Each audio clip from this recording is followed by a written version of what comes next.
আমি এতটাও খারাপ না যে কোনো একটা মাই আমার গ্রুপে আসবো আর আমি ওরে ফ্রেন্ড রিকোয়েস্ট পাঠাবো।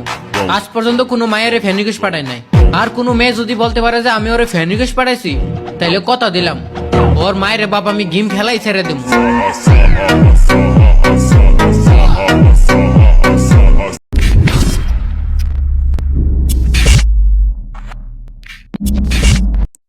আমি এতটাও খারাপ না যে কোনো একটা মাই আমার গ্রুপে আসবো আর আমি ওরে ফ্রেন্ড রিকোয়েস্ট পাঠাবো। আজ পর্যন্ত কোনো মায়ের ফ্রেন্ড রিকোয়েস্ট পাঠাই নাই। আর কোনো মেয়ে যদি বলতে পারে যে আমি ওরে ফ্রেন্ড রিকোয়েস্ট পাঠাইছি, তাইলে কথা দিলাম ওর মায়ের বাপ আমি গেম খেলাই ছেড়ে দেবো।